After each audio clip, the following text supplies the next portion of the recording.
Hey, special educators. This is Jennifer from Positively Learning. Thanks for joining me for the quickest episode ever, all about using Chat GPT. Now, I'm going to be talking about different ways you can use Chat GPT, and I have a free download that I want to walk through, show you what it looks like so you can decide if it's right for you. I'm looking at the homepage for Positively Learning, and I want to show you the link right here. It goes to the podcast. So when you click on that, you're going to see all the episodes for the Special Educators Resource Room. This latest episode is number 14. Can Chat GPT help special educators save time?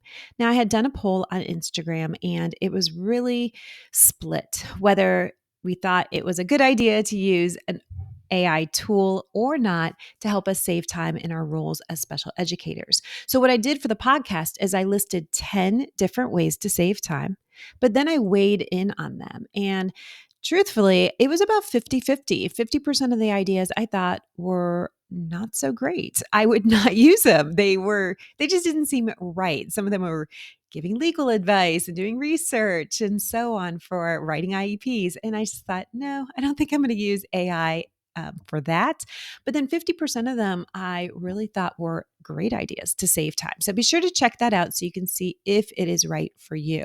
Now, in the link in the show notes, and I'll put it in the link here on the video, is a free download. And it's a PDF. I call it AI Prompts for Special Educators. And when I was researching for the podcast, I was trying it out on my own. And I will say I was using the free version of Chat GPT. It's a lot of different AI tools for that one, for this, but that's the one that I used. Now, I want to show you the freebie so you can decide if you're going to go grab it. All right.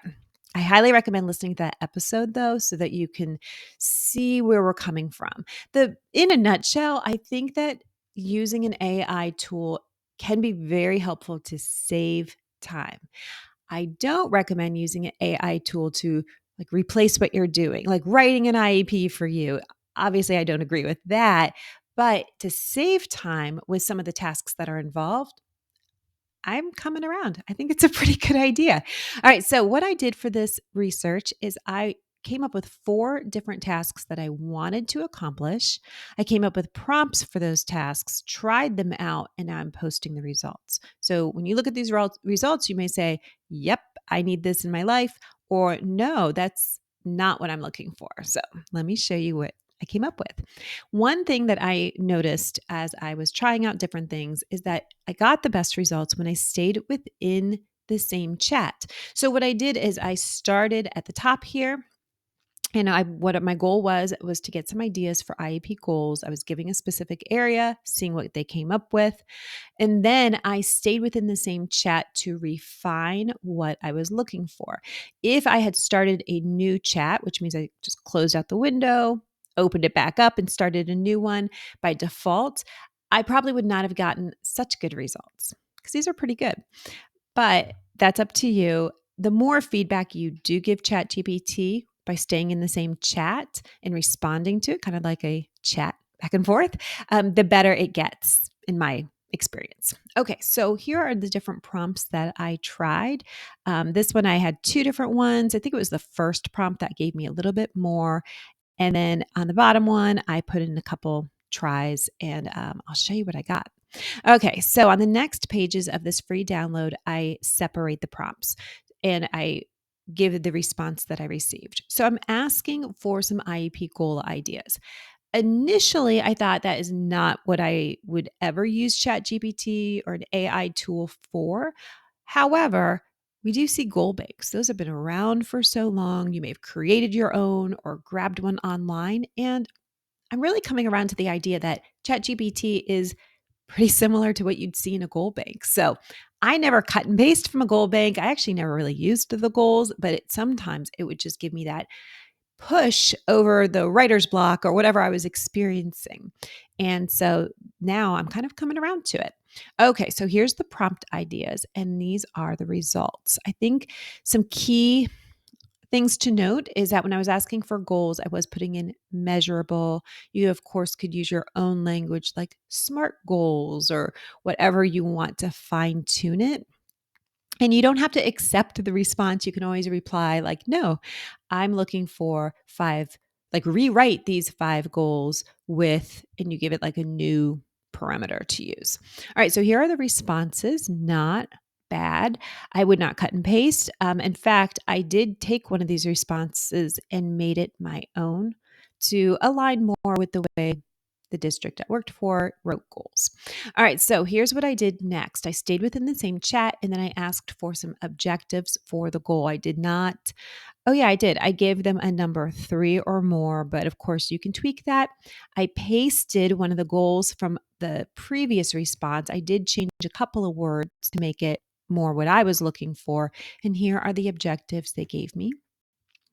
And then I took it the next step and asked for a simple data tracking sheet. This is, in my opinion, amazing. I think this would be huge just to like cut and paste into a lesson plan or maybe on top of a document or Google sheet. And then you could just quickly like have an idea of what you're going to be tracking, whether you're tracking it on a sheet just like this, you've made your own sheet, or you're using a sticky note or the back of a worksheet, whatever works. But I thought this was really good. This came from Chat GPT. So they gave me this type of information. I thought it was kind of interesting how they bolded it so you could like find what you need a little easier. I thought that was neat. And then the last thing I asked it to do was to create a small group lesson plan. Now, I thought this was really interesting. I would probably not use this, but it might be great to put like into your binder to save, just to get some ideas from. I often, when I wrote lesson plans for small groups, I would just write a skeleton of a lesson plan. So I would put these things that are in bold. And by the way, ChatGPT came up with a grade level. I did not. I thought that was really interesting that they did that. But I would just maybe take this skeleton and then I would leave it blank so that I wouldn't say the last minute, but you know how quickly things change with our students. But then I would be writing in like what we're going to do, how it's going to be assessed, and so on. Because we know working with young students that things change on the fly, right? Like how much time we have, what kind of mood everyone's in, whether we're going to be using manipulatives or not the day to use manipulatives. Things change very quickly. That's why I probably would not use this lesson plan, but thought it was a pretty neat try. All right, that's the freebie. If that's something you're interested in, the link is in the description. And I recommend that you grab this, try out some of the prompts for yourself, changing the skill, maybe changing some of the other words that I used, and see what results that you get. Let me know what you think. And thanks so much for watching.